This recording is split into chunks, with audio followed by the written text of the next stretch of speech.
Alô, você ligado no Band News FC, eu sou Rafael Alves, comigo hoje temos o Lucas Loi para falar tudo sobre futebol carioca. Hoje a Bia não tá com a gente porque ela tá operando a mesa, tá ali por trás das câmeras, mas em breve teremos time completo para falar tudo sobre futebol carioca. Mas essa semana eu e o Lucas tocamos o barquinho para falar tudo do que aconteceu no Cariocão, o que vai acontecer na Libertadores e no Brasileirão, né? É isso aí. A gente teve jogos importantes, principalmente no final de semana. A final do Cariocão, Flamengo Nova Iguaçu, segundo jogo, né, da volta da final do Carioca. Tivemos um resultado curto, foi a vitória simples do Flamengo por 1-0 num golaço do Bruno Henrique. Temos também a Libertadores nessa semana, Flamengo, Fluminense e Botafogo jogam. Mas antes de tudo, roda a vinheta.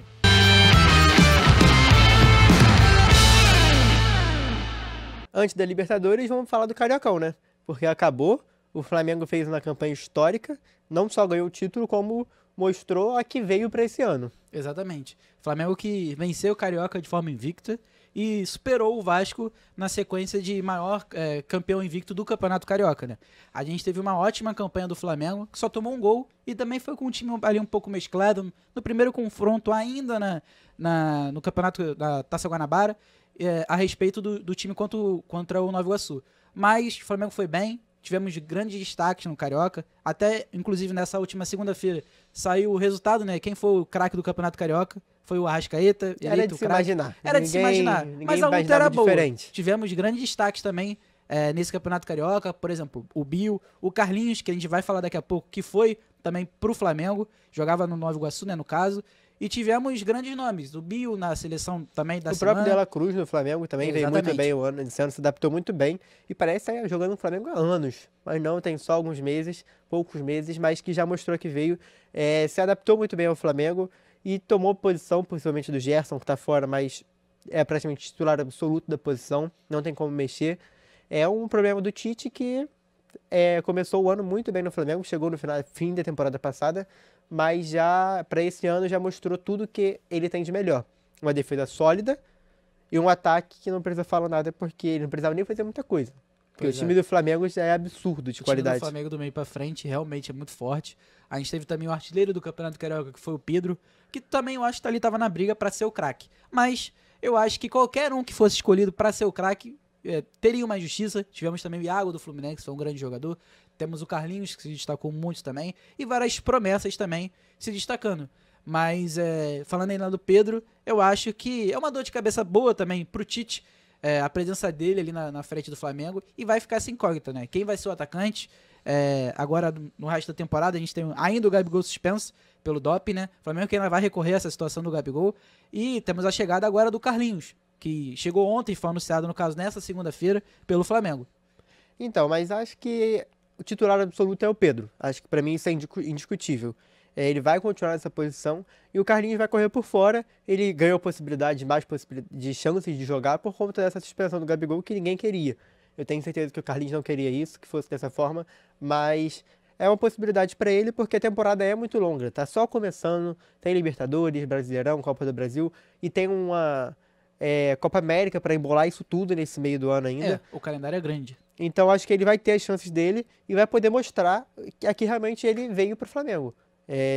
Mostrar se ele vai sair bem, se foi só uma temporada, um começo de temporada bom pelo Nova Iguaçu, e mostrar toda a qualidade que ele tem, que eu acho que ele realmente tem. Eu acho que não vai ser nada de pontual. Eu acho que o Carlinhos vem bem e pode mostrar esse valor no Flamengo. Principalmente no Campeonato Carioca, ele se mostrou ser um jogador com muita qualidade no pé, um atacante que, apesar de ser muito alto, do que muda um pouco a tradição. Geralmente os atacantes que são muito altos têm alguma dificuldade, controle de bola, e não. Ele tem um controle de bola muito bom, tem um passe muito legal também, e se mostrou um grande fazedor de gols, sendo vice-artilheiro do campeonato. Ele fez 9 gols no Cariocão. Foi verdade. Muito bem. Foi muito bem mesmo. E agora a gente tem o Flamengo na Libertadores. Falar de Libertadores? Mas antes, só pra gente fechar, tem o BH, ídolo do Flamengo, e ele realmente entrou e já estava com o título na mão, porque ganhou o primeiro jogo de 3-0, mas mostrou que ele realmente está nessa briga pela posição titular. Você acha que ele tem como tirar o Cebolinha, ou o Cebolinha está consolidado já nesse esquema do Tite? Eu acho que o Tite, na maioria das vezes, né, principalmente no Campeonato Carioca, ele optou pelo Cebolinha. Mas a gente sabe que o histórico do Bruno Henrique, principalmente em decisões, é muito grande no Flamengo. O Bruno Henrique decidiu o jogo da final, um jogo que foi bem embolado também, o primeiro tempo no Nova Iguaçu foi muito bom, mas o Bruno Henrique também é um cara aí que tá na luta pela titularidade. Eu acho que vai ser aquilo um pouco de cada, na verdade. Eu acho que vai ter competições que o Cebolinha vai jogar mais, competições que o Bruno Henrique vai jogar mais. Acredito que ele vai mudar um pouco o time. Pelo campeonato ser longo, principalmente do Campeonato Brasileiro, a gente tem um calendário muito grande de jogos. Eu acho que dá pra revezar BH e Cebolinha, mas eu acho que o Tite vai um pouquinho mais na escolha dele do Cebolinha, principalmente pela recomposição defensiva, que ele faz um pouco melhor do que o Bruno Henrique. Mas os dois jogam pela esquerda e não tem como pensar numa opção de jogar pela direita, talvez no lugar do Luiz Araújo, que não se firmou tão bem, embora seja o titular. Ainda tem uma contestações com a posição dele. Impossível de mexer nesse esquema tático, né? Acho que está bem consolidado pelo Tite. Eu acho que é justamente pelo mesmo motivo do Cebolinha ser um pouco melhor defensivamente. Acho que o Bruno Henrique, se ele for utilizado, o Tite utilizou ele como atacante na função de 9. Isso também é um ponto importante. A gente já havia falando do Carlinhos já, mas o Bruno Henrique também foi testado como atacante. Isso é muito importante. E o Luiz Araújo, ele foi um dos caras que destoou um pouco para menos em relação ao restante do elenco. Ele que tomou algumas decisões erradas, mas ainda é muito cedo para qualificar ainda o trabalho do Luiz Henrique na ponta direita. O Flamengo que teve a saída do Everton Ribeiro e sentiu um pouco a saída de um grande craque, do grande jogador que foi brilhar no Vitória. No Vitória não, no Bahia. Até jogou o problema aí. O problema. Não, mas é verdade. Eu acho que o tipo de escolha também, penso na carreira dele do Everton Ribeiro. Mas voltando a falar, eu acho que o Luiz Araújo, ele tem um futuro promissor. Ele ainda pode se mostrar que é um jogador que consegue dar a volta por cima para poder se comportar na titularidade efetiva do time do Flamengo. Já que a gente fechou o Campeonato Carioca, agora a gente foca na Libertadores, porque nesta quarta-feira tem Flamengo e Palestino no Maracanã. É jogo importante. Muito importante pro Flamengo. O Flamengo empatou o primeiro jogo em 1-1, sofreu ali com Milionários, mas agora tem tudo para mostrar no Maracanã que vai ser uma Libertadores tranquila, mostrar para a torcida. O que você está achando desse jogo? Como você vê? O time do Palestino é muito limitado. Como é que você vê essa partida, Lucas? Eu acho que o Flamengo precisa vencer. Independente do resultado. 1-0, 2-0, 3-0. Se vai golear ou não, eu acho que o Flamengo tem que manter sempre a presença de pensar que precisa vencer o jogo. Porque o primeiro resultado, o empate, ficou muito ruim pro Flamengo. O Flamengo não estava vindo muito bem na partida. O Milionários dominou um pouco mais o jogo no primeiro tempo, teve mais chances claras. O Flamengo perdeu uma ótima oportunidade em 5 minutos com Vinha, mas depois teve dificuldade de criar.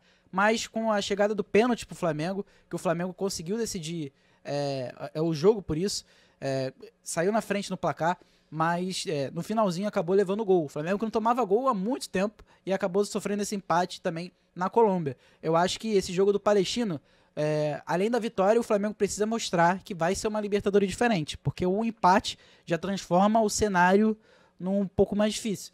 O Flamengo tem jogos difíceis, como por exemplo, o Bolívar fora de casa, e tem que resolver todos os jogos possíveis, fazer todos os 3 pontos dentro de casa. Eu acho que para esse jogo, o Flamengo vai fazer o que tem que fazer mesmo, que é vencer dentro de casa, mostrar o favoritismo, que é amplamente favorito para essa partida por conta de toda a estrutura de jogadores que o Flamengo tem.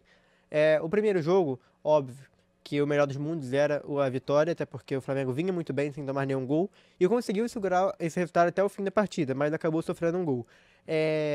Mas eu acho que, embora tenha sido um resultado que as pessoas não imaginavam, um empate fora de casa contra o Milionários já é um bom resultado, porque na altitude, os times que vão para lá, como Bolívia e Palestino, eles não vão conseguir pontuar provavelmente, vai ser um jogo mais truncado, disputado, então acho que, embora não tenha sido o resultado esperado, eu encaro como um bom resultado do Flamengo, pelo menos pontuou, e não deixou o Milionários pontuar em casa, que também é importante para o Flamengo. Concordo, eu entendo o seu ponto, Rafa, eu acho que perder o jogo seria um cenário muito pior, também por conta da altitude, mas assim, eu achei que foi um resultado ruim, porque você sai na frente no segundo tempo, lá pelos 60 e poucos minutos, 60 minutos, se não me falha a memória, e você toma o empate aos 80, faltava 10 minutos para acabar o jogo.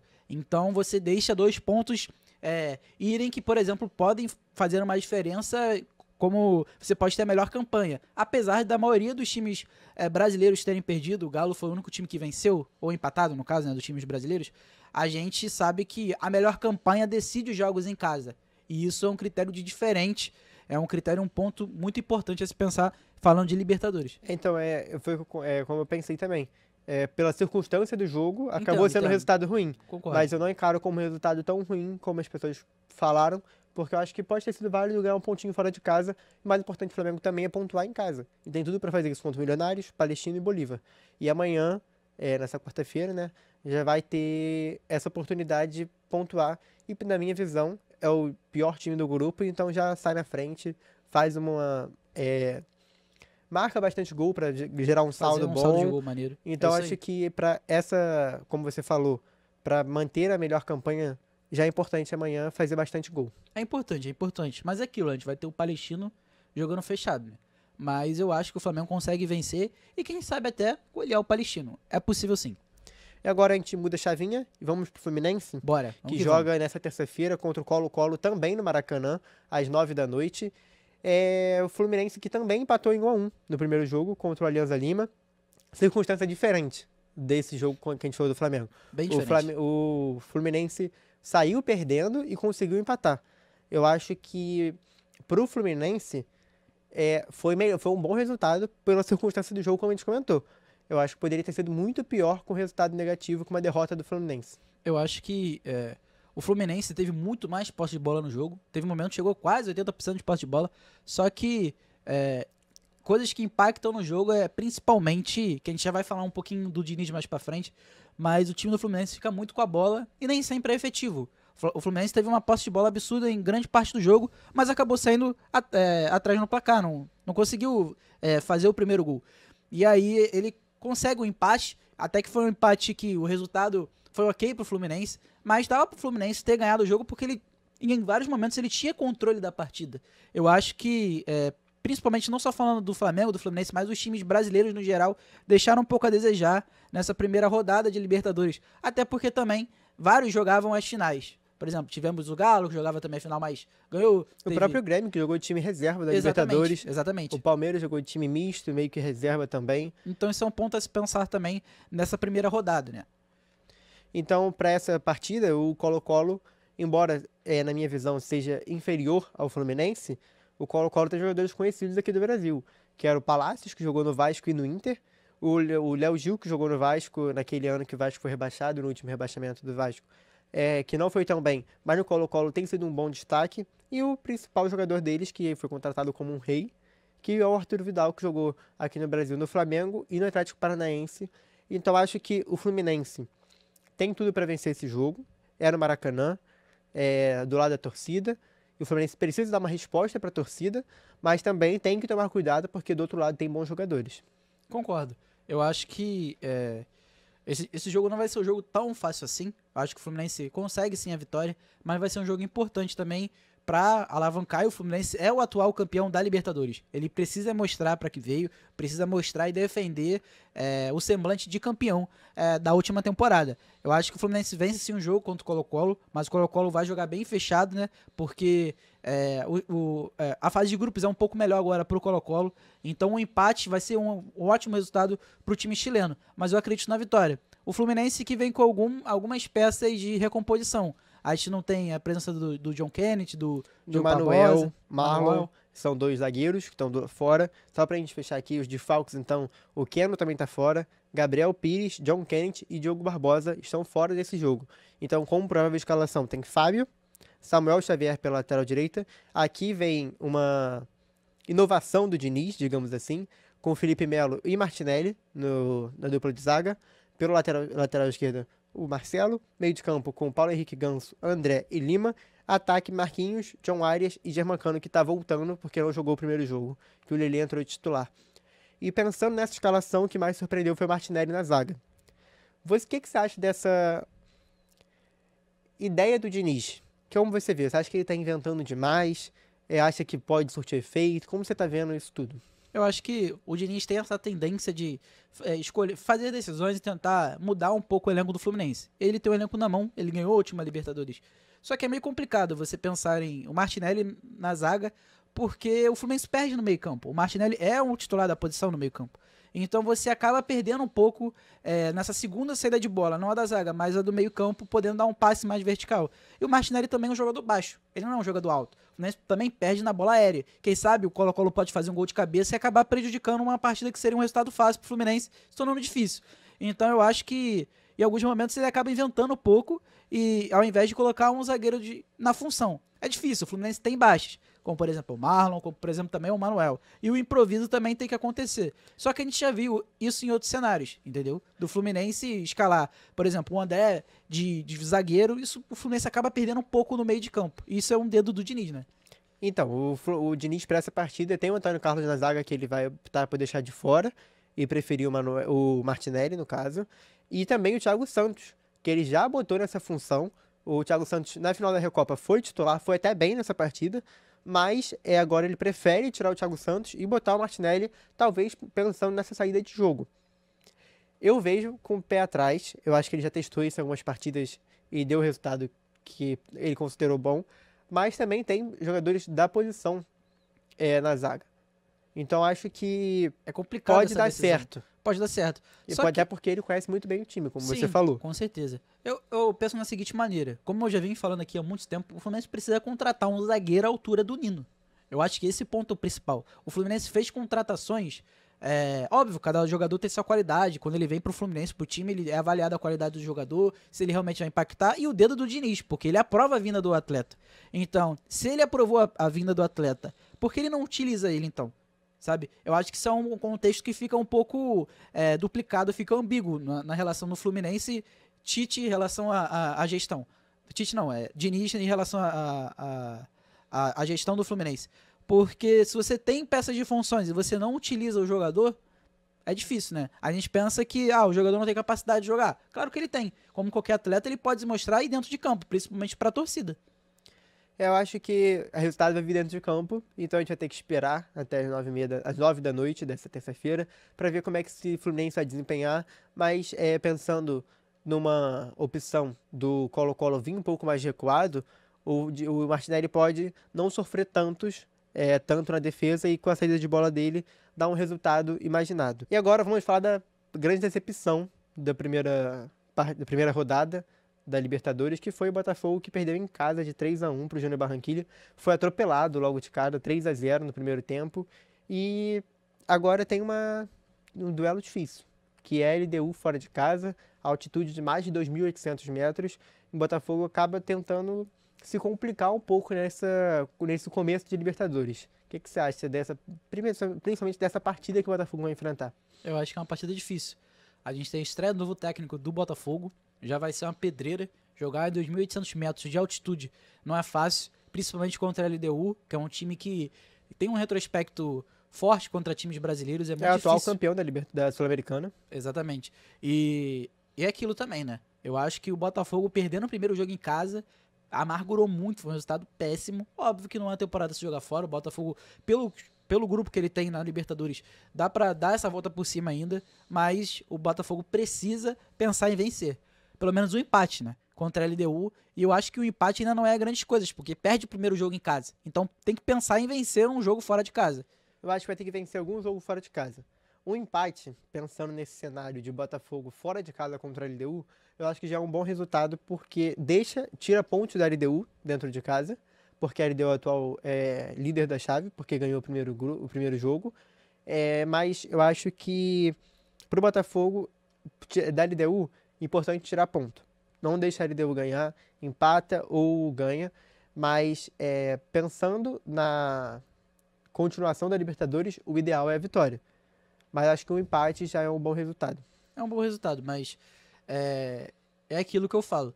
Eu acho que o Botafogo, como vem também com um técnico novo agora, o empate ficaria bom, mas pensar aí também em mudanças, né? O Botafogo precisa urgente ajeitar o setor defensivo, que ainda sofre desde o Campeonato Brasileiro do ano passado, ajeitar a casinha ali, a parte defensiva e melhorar também no ataque, né?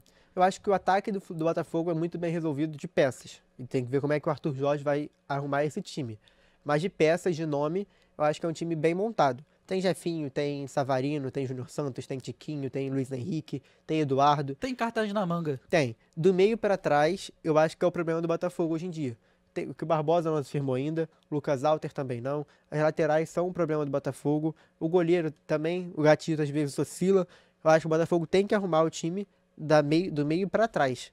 Do meio para frente, acho que o Botafogo tá bem resolvido. Sim, eu entendo o seu ponto. O Tite faz isso no Flamengo. Ele ajeita um pouco esse sistema defensivo do Flamengo e consegue dar força pra galera da frente e jogar mais tranquilo. Acho que se o Botafogo for por essa leva também, um pouco mais defensiva e conseguir ajeitar a casinha e deixar a qualidade lá na frente resolver, eu acho que também é um ponto muito importante. E falando em Botafogo, não tem como deixar de falar dele, né? John Textor, que tem causado tudo aqui no futebol brasileiro. E o Arthur Jorge, que a gente comentou, chegou em meio ao caos no Botafogo, que no dia que ele chegou, o John Textor foi o dia que ele foi à delegacia prestar esclarecimentos sobre tudo que ele vem falando.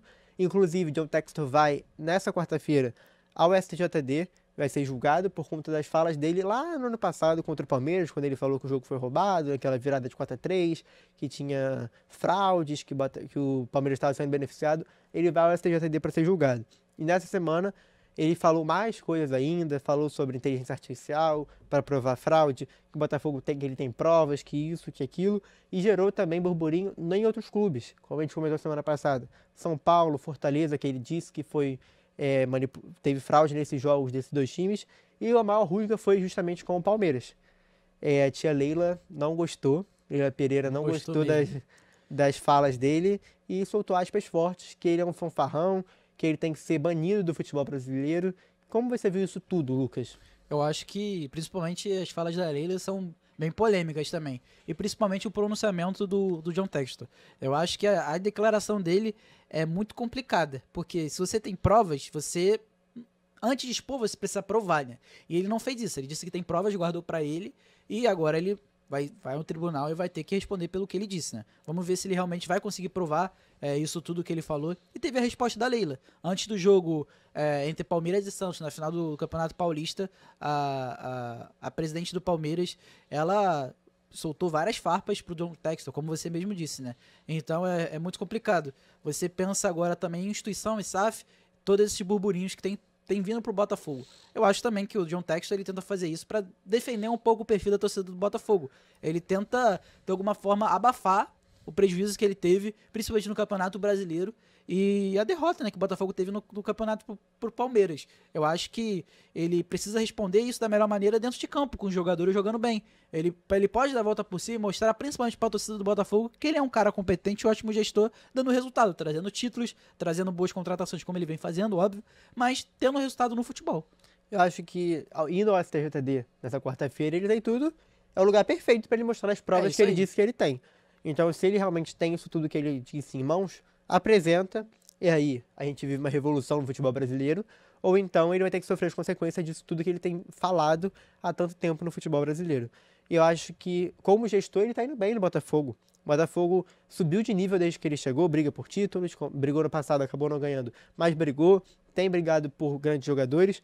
Eu acho que como gestor ele está indo muito bem, mas agora pensando em problemas extra-campo, aí começam os problemas do John Textor. Pois é. Eu acho que, diferente um pouco da SAF do Vasco, a gente pode também encaixar isso, falar um pouco de Vasco, o Textor ele conseguiu trazer contratações pro Botafogo que foram de peso, um pouco diferente do que aconteceu com o Vasco. Teve a presença do Payet, mas eu acho que se ele tem provas, se ele consegue comprovar isso, no caso nessa quarta, vai ser o melhor momento para ele fazer tudo isso. Ele já foi na delegacia, já prestou depoimento antes, mas agora realmente vai ter o julgamento, né, a respeito das declarações que ele fez aqui no Brasil, né? Ele que é um cara polêmico também, em outros países também, ele tem a SAF em outros clubes, como por exemplo no Genoa, no Crystal Palace.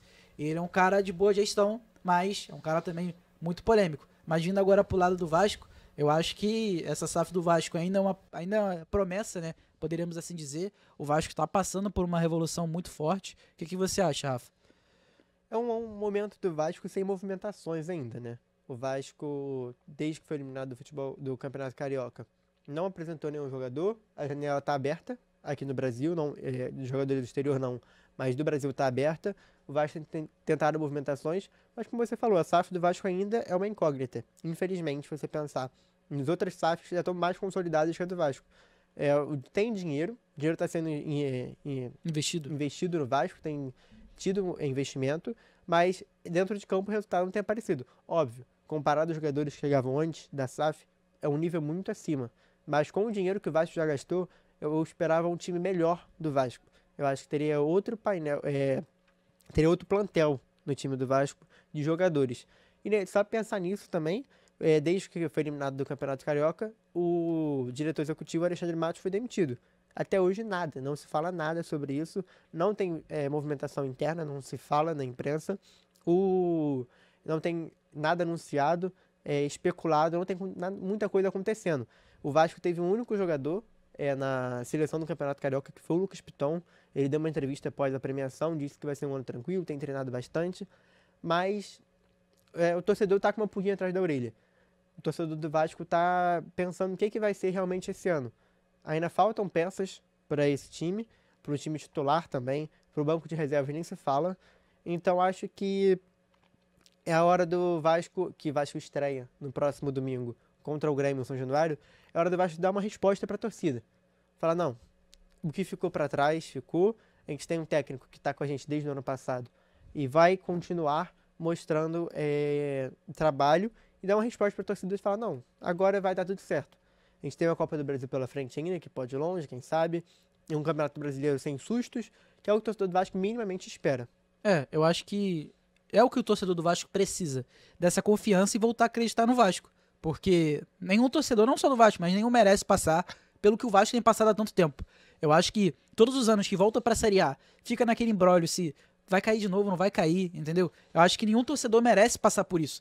E principalmente agora com a SAF, com a chegada de tanto dinheiro, de tanto investimento, o Vasco precisa dar resultado também dentro de campo. E principalmente pra sua torcida, que apoia tanto o clube. O Vasco sempre pede pra jogar no Maracanã, lota o Maracanã, sempre casa cheia, e o time no futebol não tem respondido à mesma altura. E eu acho que a SAF ainda é uma SAF recente, ainda tem pouco tempo, tem chance ainda de dar a volta por cima e de trazer bons resultados para o futebol, principalmente, né? Eu acho que o Vasco precisa ainda de contratações, principalmente por restante da temporada, perdeu nomes importantes e principalmente no meio de campo. Às vezes eu sinto que o Paê joga sozinho no meio de campo do Vasco. Tem momentos que até ele não vai bem também, mas é normal. O time ainda não conseguiu, com as baixas, mostrar um pouco do futebol, que foi um futebol mais proveitoso com a chegada do Ramon ano passado, que fez com que o Vasco não caísse para a Série B e conseguisse se manter na primeira divisão da elite do futebol brasileiro. Eu acho que essa permanência e principalmente esse início de temporada para o Vasco, falando também agora do Campeonato Brasileiro, o Vasco precisa vencer os jogos. Eu acho que não dá mais para viver esse cenário de confusão, de sofrimento e de uma tristeza de o que vai acontecer? Será que vai acontecer de novo? O Vasco precisa de vez se livrar disso. E o Vasco teve esse tempo agora para treinar e mostrar essa resposta que você falou. O torcedor não quer mais sofrer, o torcedor não quer viver angustiado, o que vai acontecer no final do ano, será que eu vou estar naquela briga de novo? O torcedor do Vasco não quer isso. Então acho que o Vasco teve esse tempo de fim de Campeonato Carioca até o início de Brasileirão para treinar, botar a cabeça no lugar, ligou o alerta de que não estava tudo bem, como a gente comentou aqui nos outros podcasts, nos outros episódios. Sim. Então acho que agora teve esse tempo e tem tudo para mostrar pelo menos algum resultado desse tempo de treinamento. Sim, eu acho que com esse tempo que o Vasco teve o treinamento, teve infelizmente a eliminação, né, pro Nova Iguaçu, ou não, pensando pro torcedor do Nova Iguaçu, né, ficou bastante feliz, mas pensando nessa preparação, nesse treinamento, é bastante tempo para ajeitar um pouco a casinha e ver o que o Ramon vai fazer, como ele vai escalar o time no Vasco, como ele vai organizar a parte defensiva, que realmente muito abalada com as derrotas também, né? A falta de criação, principalmente contra o Nova Iguaçu, foi uma coisa forte também pro Vasco. Mas uma pergunta que eu quero te fazer, Rafa. Para você agora, a gente vai ter a chegada do Campeonato Brasileiro. Qual é o time carioca que pode melhor, principalmente agora nesse início de Campeonato Brasileiro? Isso aí a gente não tem dúvida, né? O time do Flamengo é muito superior aos outros. Eu digo por qualidade técnica e também pelo que ainda mostrando dentro de campo. A parte tática do Flamengo também é muito superior aos outros. Enquanto a gente levantou pontos no time do Vasco, que ainda tem problemas, o time do Botafogo tem problemas defensivos, e o do Fluminense, que não tem mostrado tudo que mostrou na temporada passada, o do Flamengo a gente não falou nada de negativo.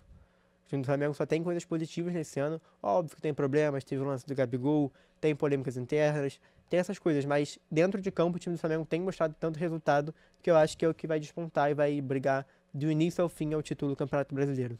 Eu acho que o Flamengo também é um dos candidatos ao título do Campeonato Brasileiro, mas esse início é sempre complicado, porque como acontece também nos últimos anos, o brasileiro o que não era para ser, mas geralmente é o campeonato deixado de lado. A gente coloca agora, pelo menos as gestões dos clubes, tem colocado em primeiro a Libertadores e logo em seguida a Copa do Brasil, o que não acontecia antes. O brasileiro sempre era também ali páreo a páreo com a Libertadores para buscar títulos. Agora, por causa do valor da remuneração do campeonato, a Copa do Brasil acaba sendo mais vantajosa. Então, eu acho assim, o Flamengo, o Fluminense e o Botafogo jogam a Libertadores, então eu acho que esse início pode ser um pouco complicado também. E quem sabe, se o Vasco não ajeitar a parte defensiva e ajeitar o time, ele possa vir também como um elemento surpresa, sendo um destaque agora desse início de Campeonato Brasileiro. Eu acho que pode surpreender, mas é uma coisa que a gente não falou, né, quando a gente comentou sobre o Vasco, é que o Vasco já tem um desfalque mais um tão importante nesse início de temporada, de Campeonato Brasileiro, perdão, que é o Payet, que a gente comentou que é o fora de série,